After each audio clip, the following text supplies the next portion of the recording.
Welcome to my channel, The World of Science Fiction. Don't forget to like and subscribe to the channel. The transfer came in full. Enough credits to vanish forever. The catch? Deliver the girl. Kill her on arrival. No names, no questions. Evan Crow stared at the mission brief glowing on his console, the blue light illuminating the hard angles of his face.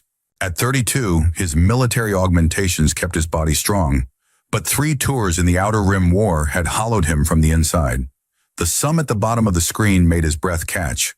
More credits than he'd seen since leaving service. Enough to disappear properly, maybe find a quiet spot where the nightmares might finally fade. His finger hovered over accept for only a moment. The terms were simple.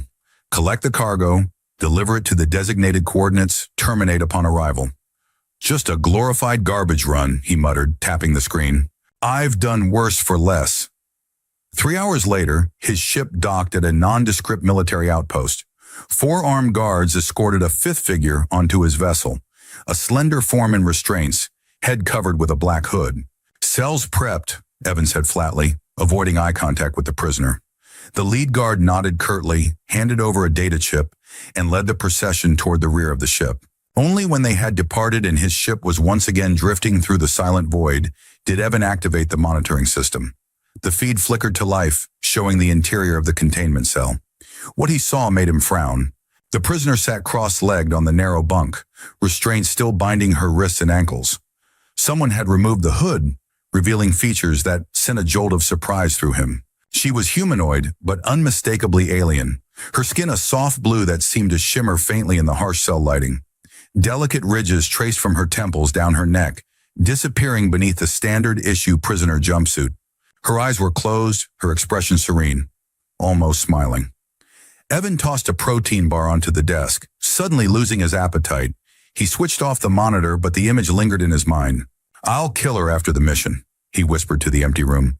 Right now, I just need the money. Sleep, when it finally came, brought dreams of blue skin and quiet smiles.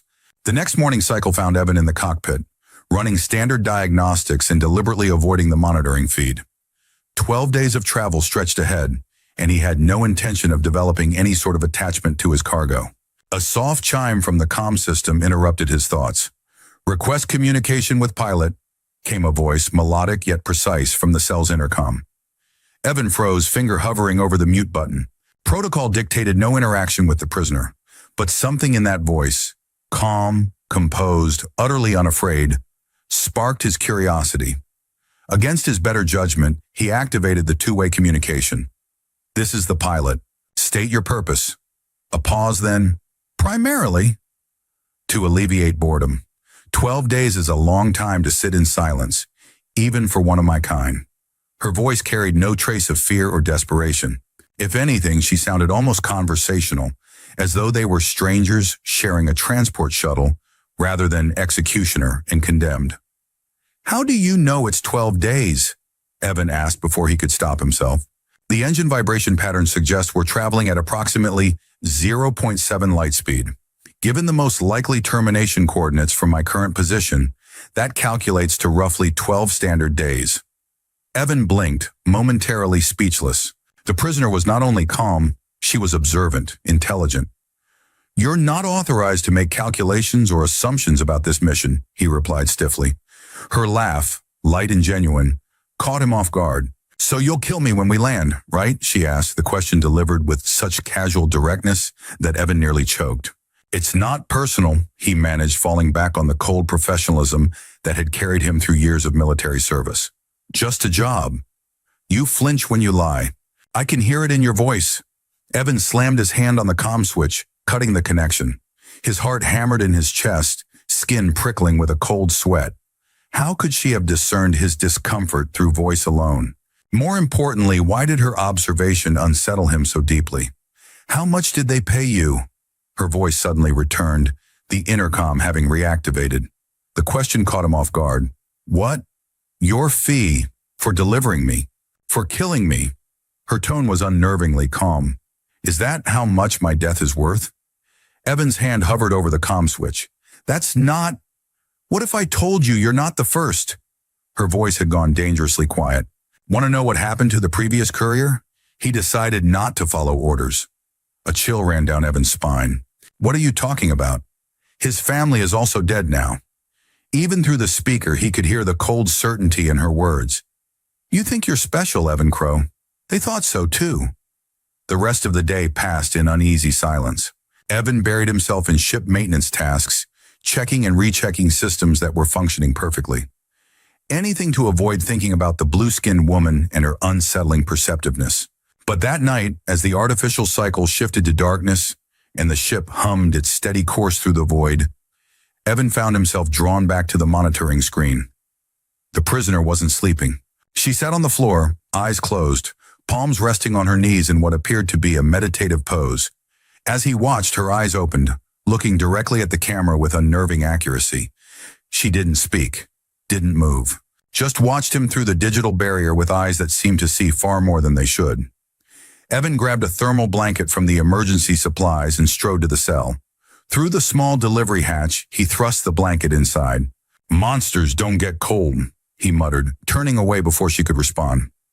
On the third day, Evan stood outside the cell's delivery slot, 2 ration packs in hand. He'd been debating this decision for hours, telling himself it was merely protocol. Prisoners required sustenance, while knowing it was something more. He slid the first ration pack through the slot, then hesitated before adding the second. The standard allowance was 1 per cycle. Through the observation window, he could see her sitting on the edge of the bunk, watching him with that same unsettling calmness. Extra rations, he said, voice gruff. You look thin. She approached slowly, taking the packs with a nod of acknowledgement. Thank you. Evan should have walked away then.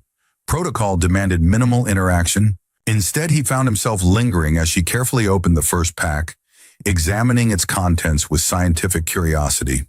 You won't poison me, will you? He asked, attempting humor that fell flat even to his own ears. She looked up, her expression thoughtful. You haven't decided whether to kill me yet. Why would I deprive you of that choice? The directness of her answer, devoid of both fear and manipulation, left him momentarily speechless. How can you be so? He began, then faltered, unsure what he was even asking. Calm, she supplied. When faced with the inevitable, one has 2 choices. Rage against it or accept it with dignity. She took a small bite of the protein cube, chewing thoughtfully. I made my choice long before boarding your ship. Evan found himself sliding down the wall until he was sitting on the corridor floor, eye level with her through the delivery slot. What did you do? Really? She set down the ration pack, considering him with those penetrating eyes. When I was younger, before military service, I lived in a floating city called Marith. During harvest celebration, a child fell from the lower platforms into the deep water. Without thinking, I dove in after him. Her voice took on a distant quality. The rescue teams told me it was foolish. The pressure at that depth should have killed us both, but I couldn't watch him drown while following protocol. The parallel to her current crime was unmistakable. Evan found himself sharing in return, the words coming unbidden. Second tour, we were clearing a settlement. Standard sweep. Found a bunker of civilians, women, children. He stared at his hands, seeing them as they were then. Younger, steadier. Orders were to neutralize all resistance. Commander said everyone in the bunker was resistance. He swallowed hard. I reported the bunker empty, logged it as cleared. Let them live. It was the first time he'd spoken of it aloud. The silence that followed felt strangely weightless. Did they court-martial you? She asked finally. Number promoted me, actually, for thoroughness in clearing a high-risk zone. The bitterness in his laugh surprised even him. They never knew. But you did, she said softly. You lived with knowing you disobeyed. Yeah. He met her gaze through the slot. Just like you. She smiled then, not the serene expression from before, but something more genuine, touched with sadness. Perhaps monsters recognize their own kind. On the 5th day, disaster struck. The first warning came as a subtle vibration, a tremor that ran through the ship's frame. Evan was at the controls instantly, fingers flying across diagnostic panels as alarm systems began their urgent chorus. Navigation system malfunction, the ship's AI announced in its flat, emotionless voice. Course deviation detected, entering unstable space. Evan cursed, overriding the autopilot and grasping the manual controls. The viewport revealed the problem. They'd veered dangerously close to an unmapped gravity well, likely the remnant of a collapsed star. The ship groaned as conflicting forces pulled at its structure. "Come on, you piece of junk," Evan muttered, wrestling with the controls. "Not today." The ship lurched violently, throwing him against the restraint harness. Warning lights bathed the cockpit in crimson as system after system reported critical errors. The gravitic distortion was wreaking havoc with the ship's electronics. Then came the sound he dreaded most. The distinctive hiss of a containment cell's emergency override engaging. "No, no, no!" Evan shouted, frantically trying to reactivate the cell's locks remotely. But it was too late. The ship's safety protocols had detected the structural stress and automatically released all sealed compartments to prevent catastrophic pressure differentials. The prisoner was free. Evan grabbed the sidearm strapped beneath the console, spinning his chair toward the cockpit entrance. His pulse thundered in his ears as he aimed at the doorway, finger tense on the trigger.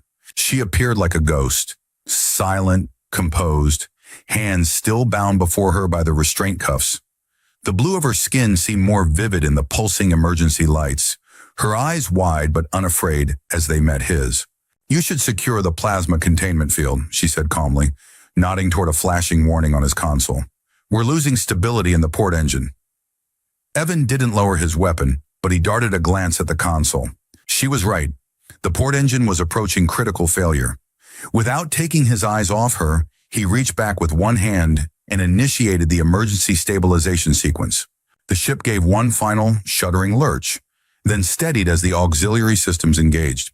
The immediate danger had passed, but they were now adrift in unknown space, main navigation offline, and with an escaped prisoner standing calmly in his cockpit. She moved slowly, deliberately, and sat down in the co-pilot's chair. No sudden movements, no attempt to overpower him or seize control. She simply folded her hands in her lap and turned those unsettling eyes upon him. "Now we talk, human." Evan kept the weapon trained on her, his military instinct screaming at him to neutralize the threat.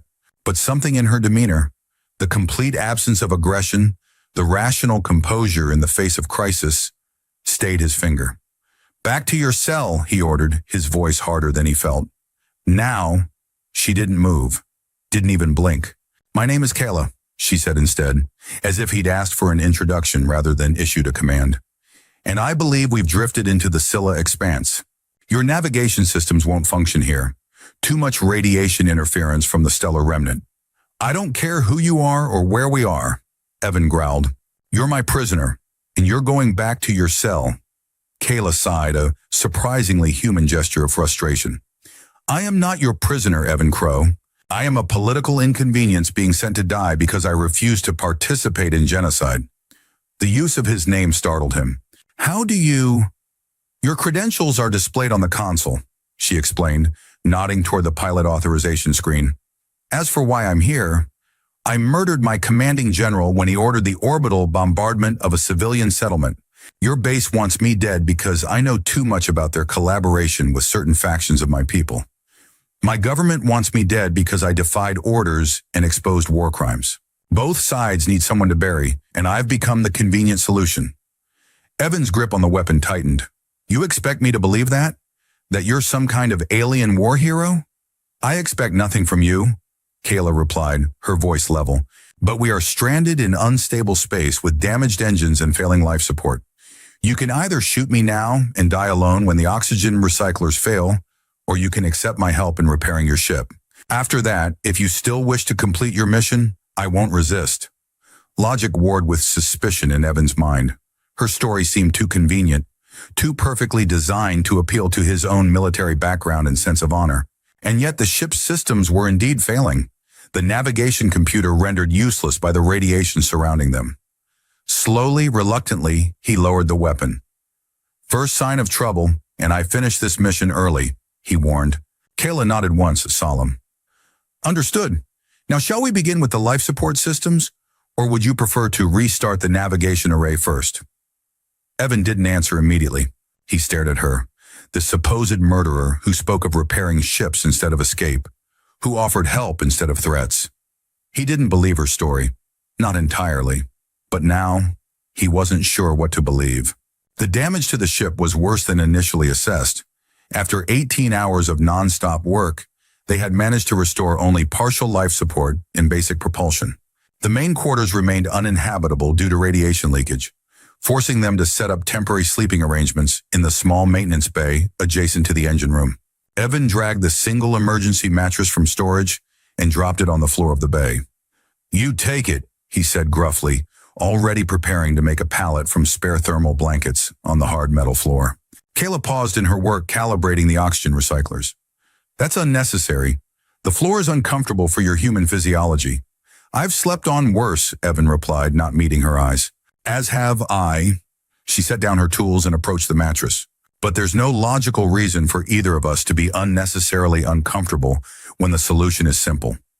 She sat on one edge of the mattress, leaving the other half conspicuously empty. "We're both trained soldiers.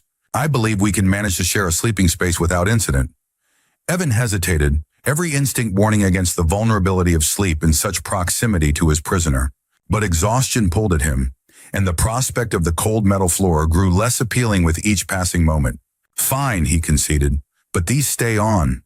He gestured to the restraint cuffs still circling her wrists, though he'd long since disabled their connection to ship security. "As you wish."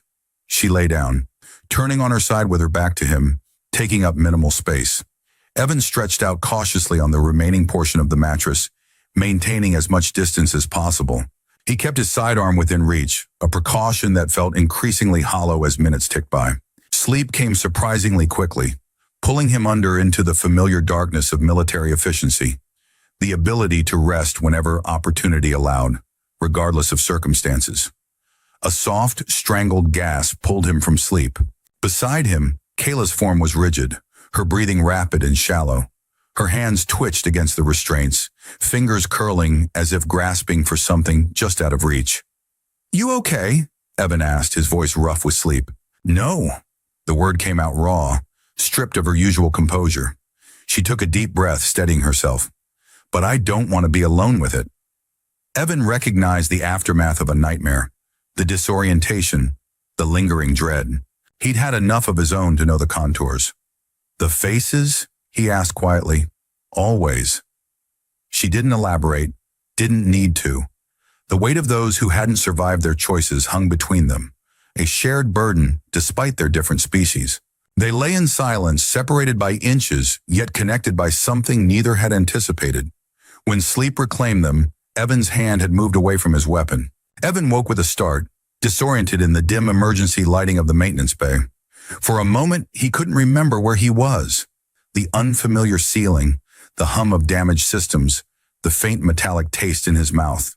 Then it all came rushing back. The navigation failure, the escape, the repairs. Kayla.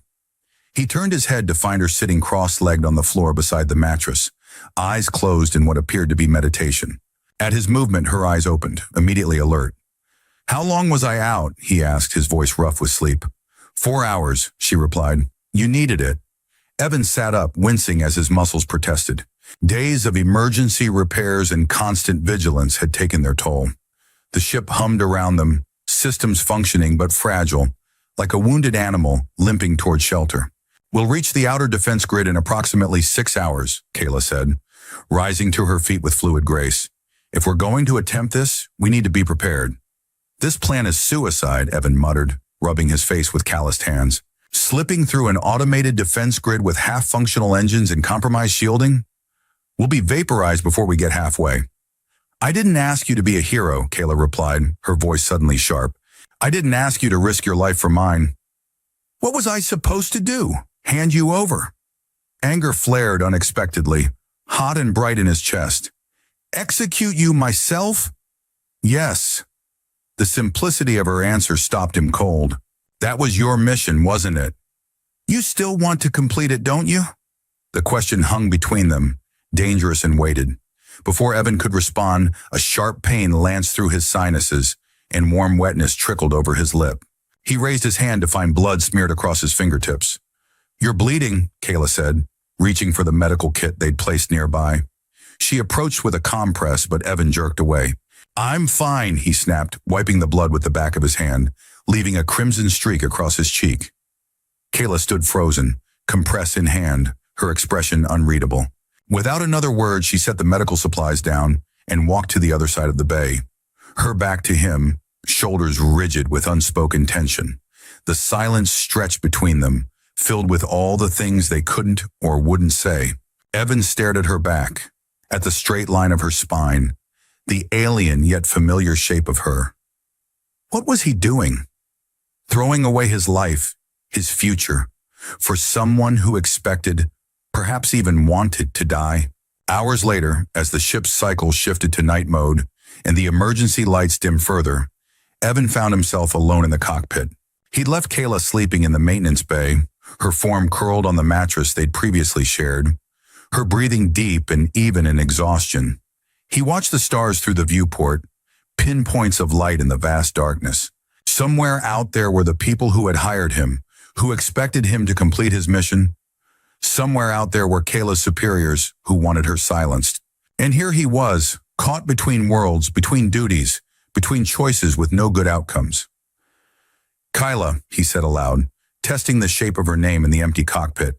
It was the first time he'd spoken it not to her, but to himself, an acknowledgement of something he wasn't ready to name.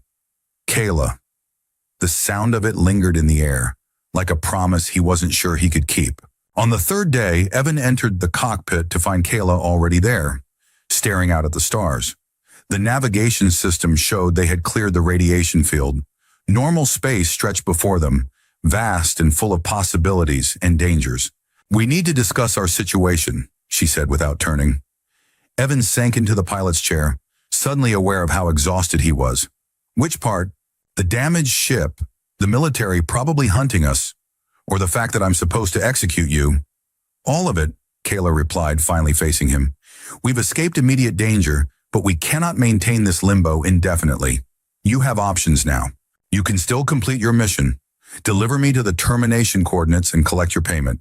Your ship is damaged but functional enough to reach the nearest military outpost.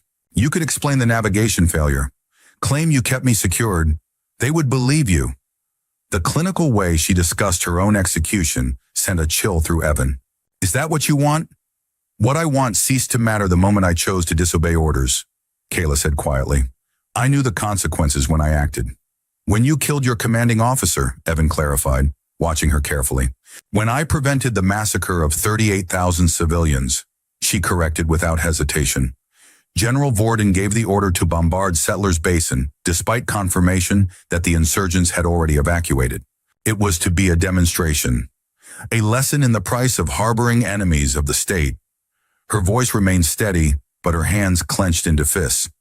"I refused to relay the command. When he attempted to bypass me and issue the order directly, I used his own sidearm against him." She leaned forward suddenly. "How much did they pay you, Evan Crow?" The question caught him off guard. "What?" "Your fee for delivering me, for killing me." Her eyes bore into his. "Is that how much my death is worth?" Evan looked away. "It's not about, what if I told you you're not the first?" Her voice had gone dangerously quiet. "Want to know what happened to the previous courier? He decided not to follow orders." A chill ran down Evan's spine. "What are you talking about? His family is also dead now." Kyla's face remained expressionless. "You think you're special, Evan Crow." They thought so too. The silence that followed her words was heavy with implication. Evan had seen enough of war to recognize the impossible choices it presented, the moments when obedience became complicity. But now a new fear crept in. The possibility that he was merely another pawn in a game much larger than he'd imagined. "Your people want you dead for saving civilians?" he asked, though he already suspected the answer. "My people want me dead for exposing the truth that our glorious campaign includes war crimes," Kayla replied. "Your people want me dead because I know which human commanders authorize joint operations against civilian targets. Both sides need their secrets buried." The ship's proximity alert suddenly activated, a patrol vessel approaching, moving fast on an intercept course. "Alliance signature," Evan muttered, checking the readout. "Military patrol." His finger hovered over the emergency beacon switch. One press, and he could signal the patrol. They would retrieve him, secure the prisoner, complete the mission. He could collect his payment and disappear, just as he'd planned from the beginning. He glanced at Kayla, who stood silently watching him, making no move to flee or interfere. The lack of pleading, of desperate bargaining, struck him more powerfully than any emotional appeal could have. "You're waiting for me to betray you?" he asked, unable to keep the edge from his voice. "No," she replied simply. "I'm just wondering who you are when no one is watching." The question hit him like a physical blow. Who was he really when stripped of orders and expectations? The soldier who followed commands without question? The mercenary who killed for credits? Or the man who had once risked court-martial to save civilians in a bunker? With deliberate movements, Evan switched off the proximity alert and engaged the ship's stealth systems, an illegal modification he'd never registered with Alliance authorities. "I guess we're about to find out," he murmured. The patrol vessel passed within 1,000 kilometers, its sensors sweeping harmlessly across their shielded hull before continuing on its predetermined route. Only when it had disappeared from their scanners did Evan realize he'd been holding his breath. Beside him, Kayla remained motionless, her expression unreadable. "That was the first option," she said quietly. "There will be others." "I know," Evan turned to face her fully, "but I've made my choice." The technical shaft connecting the lower and upper decks was never designed for human traversal. As Evan squeezed through the narrow passage, metal edges caught on his clothing and scraped against his skin. The damaged stabilizer controls lay just beyond his reach, requiring this dangerous maneuver to prevent the ship from drifting into an automated defense perimeter. "Almost there," he grunted, straining to extend his arm toward the recessed panel. His fingers brushed against the access port, tantalizingly close but still insufficient. "You need to extend further," Kala's voice came through the comlink. "The connection requires direct manipulation." "I'm aware," Evan replied through gritted teeth. He pushed himself another painful inch forward, feeling the sharp edge of a support beam pressed dangerously against his ribs. Just a little further. His hand slipped, and in the critical moment of rebalancing, the ship lurched. Evan felt himself falling, then a searing pain as metal tore through his jumpsuit and into the flesh of his leg. He cried out involuntarily, his vision blurring as he tried to arrest his fall by grabbing at the smooth walls of the shaft. The last thing he remembered was the taste of blood in his mouth and the sound of the alarm klaxon growing distant. When consciousness returned, it came in fragments. The feeling of movement, the sound of labored breathing that wasn't his own. A voice repeating his name with increasing urgency. "Evan, stay with me. Evan!" He opened his eyes to find himself on the floor of the main corridor, his head cradled in Kayla's lap. Her blue face hovered above him, lines of concern etched around her eyes. His leg throbbed with dull pain, and looking down he saw a compression bandage expertly applied around his thigh. "How?" he began, his voice a dry rasp. "You fell. I pulled you out." The simple explanation belied what must have been an extraordinary effort. Even without his combat gear, Evan was significantly heavier than her slender frame. "The stabilizer is bypassed, not fixed, but functional enough to clear the defense grid." She helped him into a sitting position, supporting his weight with surprising strength. "You've lost blood, but the wound isn't life-threatening. I used the medical supplies from the emergency kit." Evan looked at her, really looked at her. The restraint cuffs still circled her wrists, but she had used her limited mobility to save him, to treat his wounds, to keep them both alive. "Why?" he asked, the question encompassing far more than just her immediate actions. Kayla met his gaze steadily. "Now I'm a criminal twice over. Once for truth, once for you." The words hung between them, weighted with meaning. She had killed once for principle, for the lives of strangers. Now she had chosen him, had risked capture or death to pull him from that shaft instead of taking the opportunity to seize control of the ship or escape. "I didn't ask you to save me," Evan said quietly. "No," she agreed, "just as those civilians didn't ask me to save them. Some choices we make without being asked." With her help, Evan managed to stand, testing his injured leg cautiously. The effort left him lightheaded, his body still adjusting to the blood loss. He leaned heavily against the corridor wall, watching as Kayla methodically repacked the medical supplies. "You're full of surprises, Kayla," he muttered, grimacing as he shifted his weight. "You keep saving my life." A faint smile touched her lips, but she didn't look up from her task. "You'd make a cute wife, you know," he added, the words escaping before he could consider their implications. The pain and exhaustion had lowered his defenses, leaving him strangely vulnerable. She didn't laugh at his half-formed joke. Instead, her smile deepened, becoming something more serious, more purposeful.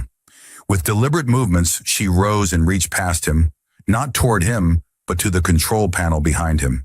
Her fingers pressed the security sequence, and the cockpit door slid shut with a soft hiss, the lock engaging with a decisive click. "Then stop trying to run, Evan Crow," she said softly. The moment stretched between them, heavy with meaning. This wasn't flirtation or simple attraction. It was a choice, a declaration. "You're mine now, and I'm yours." Evan found himself unable to look away from her eyes, suddenly aware of how close they stood, how the rhythm of her breathing had synchronized with his own. The locked door wasn't a threat or a seduction. It was a boundary, marking the space where everything had changed.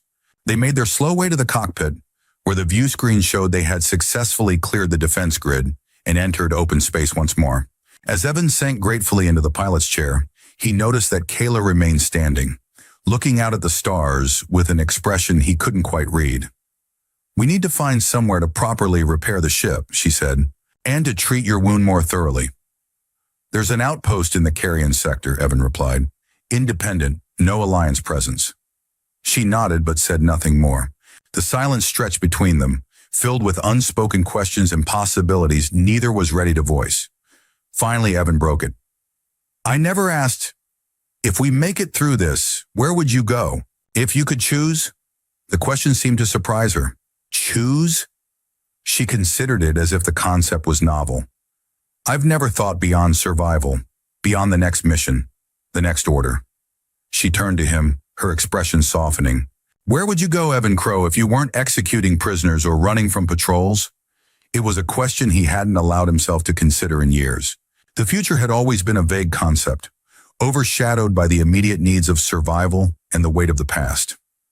"Somewhere quiet," he said finally. "Somewhere I could see the stars but not have to fly among them for a while." Kayla smiled, a real smile that transformed her features.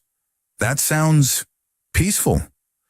"Yeah," Evan agreed, finding himself returning the smile. "It does." The next 18 hours passed in tense cooperation as they worked to restore the ship's critical systems. Kayla proved herself knowledgeable about spacecraft engineering, deftly identifying damaged components and suggesting workarounds for parts they couldn't repair. Evan kept his weapon close, but as the hours wore on, he found himself checking it less frequently. They had managed to restore partial life support and stabilize the engines when the communication array suddenly crackled to life. A distress signal, cutting through the interference that had isolated them. "Repeat, this is military transport Valkyrie responding to automated distress beacon. Identify yourself and state your situation." Evan reached for the comm switch, relief flooding through him. Rescue, finally. Then he froze, realizing what this meant. The signal was coming from a military vessel, likely from the same command that had hired him.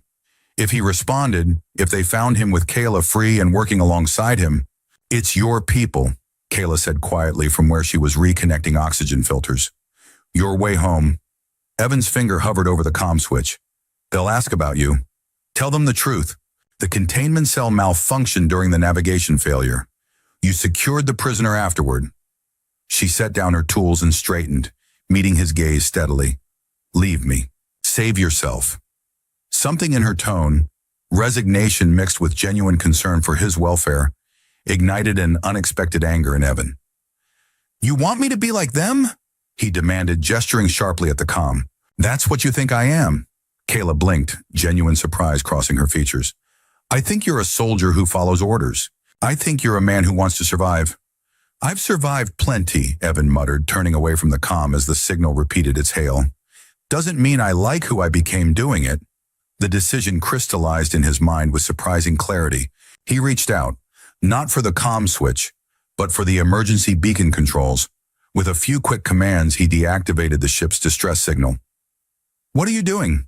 Kayla asked, confusion evident in her voice. "Buying us time," Evan replied, already turning to the engine diagnostics. "We need to get the main drive operational enough to get clear of this radiation field. Once we're back in normal space, we can make better decisions." "They'll keep searching," Kayla warned. "And when they find us, then we'd better not be here when they do." Evan cut her off. "Now, are you going to help me fix this drive coupling? Or are you going to keep telling me how we're both going to die? For the first time since he'd met her, Kayla smiled, a genuine expression that transformed her alien features into something strangely beautiful. The coupling, she said, moving to his side. Always the coupling first. On the scanner, the signature of the pursuit vessel grew larger with each passing moment. It was a military cruiser from Kala's homeworld, drawn by the same distress signal that had reached the human ship earlier. Despite their evasive maneuvers, the damaged engines couldn't outrun a fully operational warship. They're hailing us, Evan said grimly, looking at the flashing comm indicator. Kayla stood beside him, her posture rigid. If they capture me, the interrogation will not be merciful. And for you, she didn't need to finish the thought. Harboring a fugitive, particularly one of her status, would earn him an equally unpleasant fate. Options? Evan asked, though they both knew the choices were narrowing rapidly. Surrender me, Kayla said without hesitation. Claim you were completing your mission. As a human, they might allow you to continue to the designated coordinates. Your people would never know you almost failed. Evan stared at the approaching ship on the scanner. Hand her over and walk free, or run with her and become a traitor. The logical choice was obvious. The right choice was less clear. The comm chimed again, more insistent this time. You don't owe me anything, Kayla said softly, reading his conflict. You've already done more than could be expected by not immediately turning me in. Evan looked at her, really looked at her.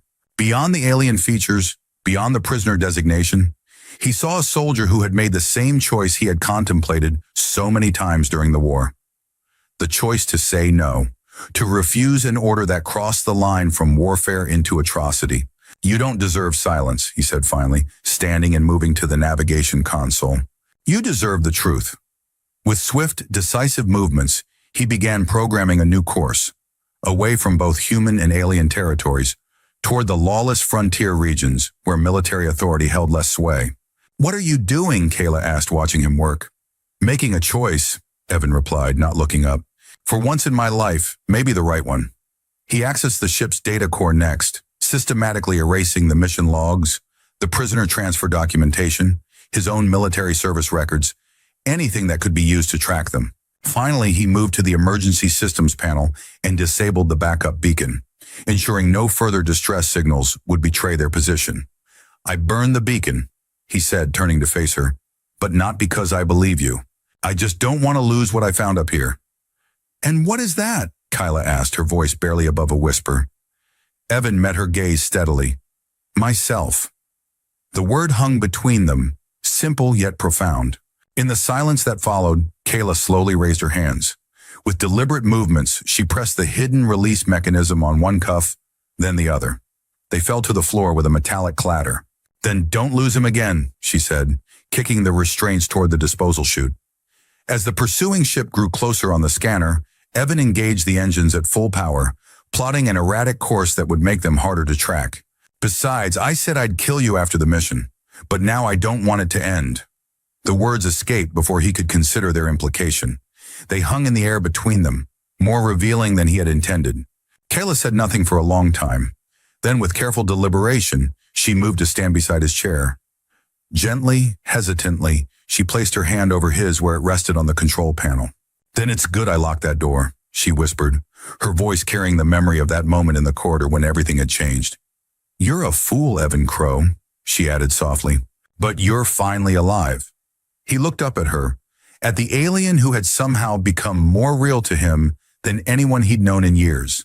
And for the first time since the war, Evan felt something like purpose unfurling in his chest. The days that followed their escape blurred together in a haze of constant vigilance and cautious planning. They abandoned standard travel routes, skimming the edges of map space, using asteroid fields and nebulae to mask their energy signature. Twice they detected pursuit vessels. Twice they managed to evade detection through a combination of Evan's piloting skills and Kayla's knowledge of military search patterns. They existed in a strange limbo. No orders, no destination, no future beyond surviving each day. Evan was officially a deserter now, his identification flagged in every Alliance database. Kayla remained an escaped convict, her existence a diplomatic embarrassment to both governments. But in the quiet moments between crisis and escape, As they drifted through the vast emptiness of uncharted space, they found something neither had expected: peace. By the third week, their supplies were running dangerously low. The ship, never designed for extended independent operation, required a port for resupply and proper repairs. After careful deliberation, they selected a remote outpost on the fringes of controlled space, a dusty, lawless settlement where questions were discouraged and credits spoke louder than identification papers. As they approached the docking area, an official transmission cut through their comms. "Unidentified vessel, this is outpost security. Transmit credentials for landing clearance." Evan tensed. Their falsified identification might not withstand close scrutiny, and if recognized, they would be trapped. Before he could respond, a second channel opened, a direct, encrypted line. "Cargo vessel TR-7, came a crisp military voice. "This is Commander Drayson, Alliance Special Operations. We've been tracking your movement patterns. Power down and prepare for boarding." Kayla's face drained of color, the blue of her skin taking on an ashen quality. Her eyes, wide with realization, locked with Evan's. He watched as her fingers tightened around the edge of the console, the only outward sign of her fear. "How did they find us?" she whispered, barely audible over the ship's hum. "Doesn't matter," Evan muttered, already reaching for the emergency protocols. His hands moved across the controls with practiced precision, activating systems that weren't on any official manifest. "I know who you're carrying, Crow," the voice continued, "and I have a proposition. Turn over the prisoner, and you walk away clean. Full pardon, new identity. The payment you were promised, plus 20%. Evan's hands stilled over the controls. As the commander's words hung in the air, he glanced at Kayla. She hadn't moved, hadn't spoken. Her face was a careful blank, a mask she'd perfected through years of military service. But her eyes told a different story. Not pleading, not demanding. Simply waiting, watching to see who he truly was. His finger hovered over the stealth activator, a modified pulse dampener that could mask their energy signature for precisely 48 seconds. Enough time to drop into the maintenance tunnels beneath the outpost, if his timing was perfect. "Your answer, Crow," the commander prompted. "The offer expires in 30 seconds." Through the view screen, Evan could see military vessels converging on the docking bay. A perfect trap, probably days in the making. There would be no talking their way out, no clever deception. He met Kayla's eyes one last time. She gave him a small nod. Acceptance, not expectation. Permission to save himself. His hand came down firmly on the console. "Commander Drayson," he said, voice steady, "I've considered your offer." The silence stretched for one heartbeat. Two. "And?" The commander's voice betrayed a hint of impatience. Evan's gaze never left Kayla's as he spoke. "I already chose. The wrong side, the right reason." In one fluid motion, he activated the stealth system. The ship's lights dimmed as power diverted to the dampening field. The console display flickered, showing a countdown. 48, 47, 46. "Now!" Evan shouted, wrenching the ship into a sharp dive. The vessel groaned in protest as it dropped beneath the outpost's main level, the hull barely clearing the docking structures. Kayla was already at the secondary controls, fingers flying across the tactical display. Maintenance tunnel access point at bearing 047. 38 seconds remaining on stealth. The ship shot forward, dropping lower into the massive structure's underbelly. Warning alarms blared as proximity sensors detected the narrow passages, but Evan ignored them, focusing only on the small access port ahead. "They're scrambling fighters," Kayla reported, eyes on the tactical display. 22 seconds. The access port loomed larger in the view screen, a maintenance tunnel barely wide enough for their ship. Evan cut power to all non-essential systems, channeling everything into the maneuvering thrusters. "Brace," he called, an instant before the ship slammed into the tunnel entrance. Metal screamed against metal as they scraped through the opening. Sparks showered the viewport as the hull scraped along the tunnel walls. Behind them, the first warning shots from pursuit vessels lit up the space they had just vacated. "Stealth offline," Kayla announced, gripping the console as the ship shuddered violently. "But we're in. They've lost our signature." In the eerie red glow of emergency lighting, Evan powered down the main engines, letting the ship drift deeper into the maintenance network beneath the outpost. Only when they had put several kilometers of twisting tunnels between themselves and the entrance did he finally exhale. Kayla's face in the dim light was a study in controlled tension. lips pressed thin, eyes alert but calm. That was, she began. Insane, Evan suggested, running a hand through his sweat-soaked hair. The corner of her mouth quirked upward. I was going to say impressive, but short-lived unless you have another plan. Despite everything, Evan found himself smiling back. These maintenance tunnels connect to the outpost water reclamation system. If we can reach the outflow pipes, we can slip past their perimeter during the next purge cycle. And after that, the question hung between them, the future stretching out unknown, dangerous but somehow less empty than before. We keep running, Evan said simply, until we find somewhere worth staying. Kayla reached across the darkness of the powered-down cockpit, her hand finding his with unerring precision. Together. It wasn't a question, but Evan answered anyway, his fingers intertwining with hers. Together. Months later, on a dusty outpost at the edge of charted space, a small dwelling stood apart from the scattered settlement. Unlike the prefabricated structures that dominated the colony, this one had been built by hand, a patchwork of salvaged materials transformed into something sturdy and permanent. Inside, Kayla sat by the window, watching the twin moons rise over the barren landscape. Behind her, Evan worked at a table, repairing a circuit board for the colony's communications array. The domesticity of the scene belied the vigilance they maintained. New names, altered appearances, careful backstories that explained their presence without inviting questions. They had found an uneasy peace here, in this forgotten corner of space where neither human nor alien authorities bothered to maintain more than a token presence. The colony valued skills over history, and both Evan and Kayla had plenty to offer. Still, they kept the ship ready. Still, they monitored transmissions for any hint they had been discovered. The price on their heads had not diminished with time. If anything, it had increased, their continued freedom and embarrassment to both governments. Kayla rose from her place by the window and crossed to where Evan worked. She stood beside him, watching his hands move with practiced precision over the delicate components. Without looking up, he shifted slightly, making space for her beside him. A small gesture that spoke volumes about how they had learned to exist in each other's space.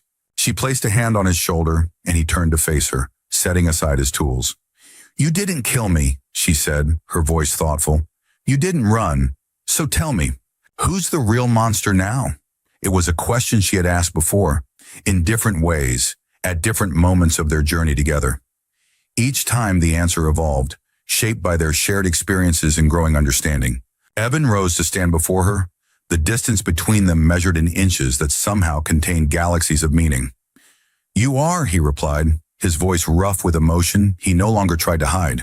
Because now I can't breathe without you. He sank to the floor, breathing heavily, his gaze never leaving her face.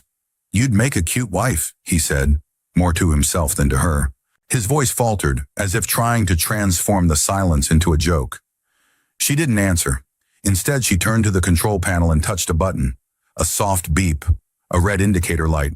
The door behind her closed with a decisive click. She turned back to him and smiled, calm, unhurried, as if everything he'd said had merely confirmed what she already knew. He couldn't tell which was stronger in her, tenderness or power, but he knew with absolute certainty he wouldn't leave now. The truth of it resonated between them, how this alien, this supposed enemy, had somehow become essential to him, how the mission that should have ended with her death had instead given him a reason to live. So what now, she asked, her voice carrying the weight of all their shared choices. Evan had no answer that wouldn't sound like a lie. The future remained as vast and uncertain as the space they'd navigated together. They were still fugitives, still hunted, still divided by worlds and wars and all the differences between their kinds. But as he took her hand in his, he remembered the words he'd spoken on the ship months ago, words that had begun as a mission statement but had transformed into something else entirely. Now, he said softly, we don't end the mission. Her fingers tightened around his, a silent acknowledgement of all they'd risked and all they'd found. The locked door between them had long since opened, but the choice it represented remained, to stand together, whatever might come.